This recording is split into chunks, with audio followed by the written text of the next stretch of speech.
Hello once again, my friends beyond the screen. Taylor, your casual crypt keeper. Look, I'm gonna be honest with you. A while ago, I accidentally summoned a demon, and now he's my roommate. It's a whole thing. In exchange for the freedom of my soul, I promised to provide him with entertaining horror content every day. Today, he asked to hear about 5 evil places in Japan forbidden from humans so he could go without me and taunt me about it.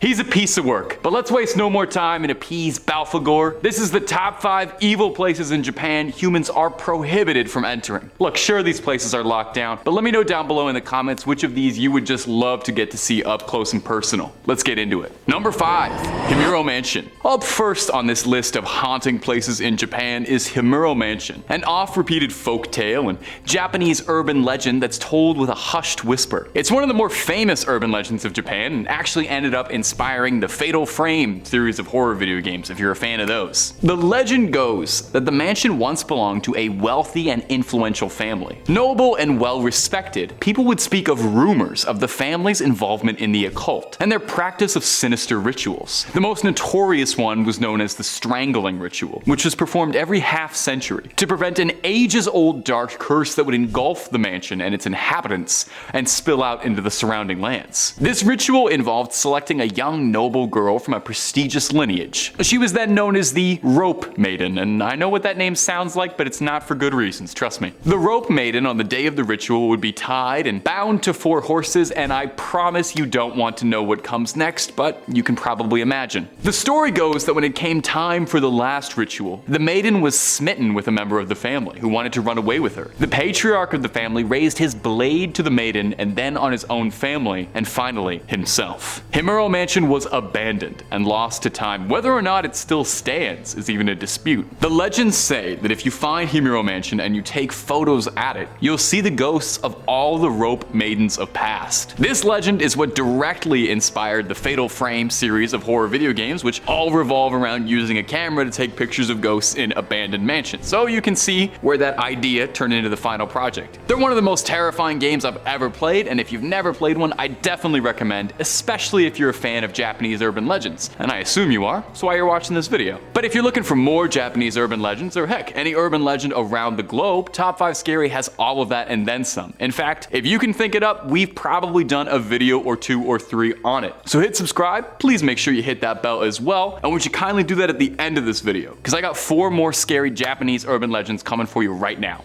Number 4, Hirosaki Castle. Coming up next on our list of hot spots to avoid is Hirosaki Castle. It's located in Aomori Prefecture, and it has a history steeped in darkness and ghostly legends. This beautiful castle, surrounded by cherry blossom trees, holds secrets that whisper through its corridors and send shivers down the spines of those who dare to explore. The legends say that Hirosaki Castle is haunted by the tormented spirit of a young maid named Oshichi. In the feudal era, Oshichi served as a maid in the castle's quarters, where she felt deeply in love with a samurai. However, this forbidden love was discovered, and Oshichi's lover was punished and executed for the simple crime of love. Consumed by grief and longing, Oshichi's heart turned to darkness. On the night he was to be executed, she set the castle ablaze. She had such a lust for revenge. Who perished in that castle? Countless lives burned away that day, trapped in the inferno she caused. Tragically, Oshichi herself would be lost to the flame as well, as the castle burned to the ground. Since then, the spirit of Oshichi is said to haunt Hirosaki Castle, seeking solace and eternal reunion with her lost love. Visitors have reported encountering her ghostly figure, a pale and ethereal apparition clad in tattered robes wandering the castle's grounds. Her mournful wails piercing the silence of the night, echoing the empty halls, leaving those who hear it trembling with fear. Now, souls far braver than I have ventured into the castle's depths and have experienced chilling things.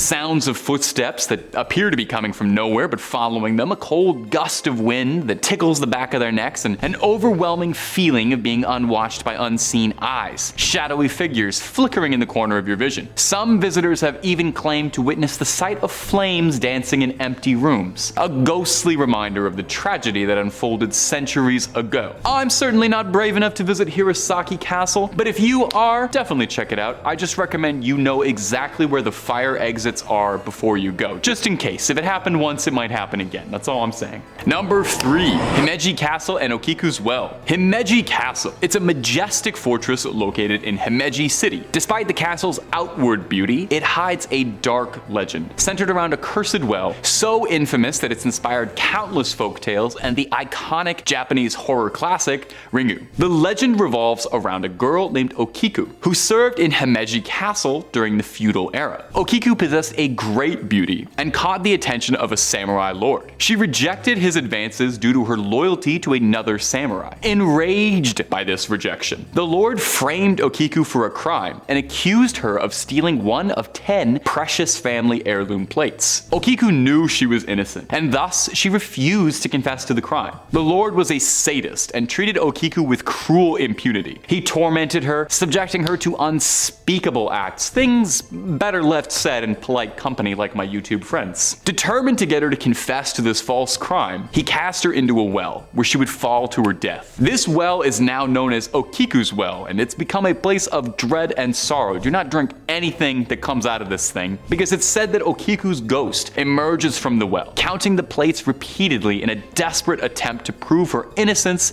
and seek justice. Now, legend has it that if the count reaches 9, a terrible curse will befall Himeji Castle and all the inhabitants. Now, if this sounds kind of familiar, and maybe because I mentioned that it's the inspiration for Ringu earlier in this point, this was the inspiration for the iconic Japanese horror film franchise. A cursed videotape haunts anyone who watches it, leading to their gruesome demise in 7 days. The film's ghost, Sadako, or Samara Morgan if you're American, shares similarities with Okiku, including her ghostly emergence from a well and a vengeful desire to seek justice. And you know what? I bet both Okiku and Sadako are actually real sweethearts if you just sit down and get to know them. The well in Himeji Castle continues to captivate visitors who report all sorts of eerie things. Disembodied whispers and overwhelming feeling of unease near the well's vicinity. Are you brave enough? I honestly would not even dare. And also, I gotta work in 7 days, so I can't be watching any haunted videotapes. Number 2, Inunaki Island. Deep within the mist-shrouded mountains of Japan lies a place that chills the souls who dare speak its name, Inunaki Village. This cursed and forsaken village holds a dark legend that scares even the bravest paranormal enthusiasts. According to the folklore, Inunaki Village was once a thriving community, but a series of horrific events would lead to its downfall. The villagers were driven to madness by an unknown force, descended into depravity, practicing dark rituals and unspeakable acts of cruelty. You gotta sub to the Patreon if you want to hear about all the unspeakable acts, all the stuff that's too unspeakable for YouTube. Their actions attracted the attention of malevolent spirits, which descended upon the village, claiming the lives of everyone. Since that fateful day, Inunaki Village has been enveloped in eternal darkness. The streets run rampant with poltergeists and all manner of spiritual prankster. Legend has it that those who are daring enough to venture into the village are forever trapped, doomed to be tormented by the restless souls, and eventually join the Legion back there. Whispers of the village's legends echo through the forest, warning travelers of the malevolence inside. The air is thick with an otherworldly presence, and the sounds of disembodied voices fill the night. Witnesses claim to have seen shadowy figures lurking among the dilapidated houses, their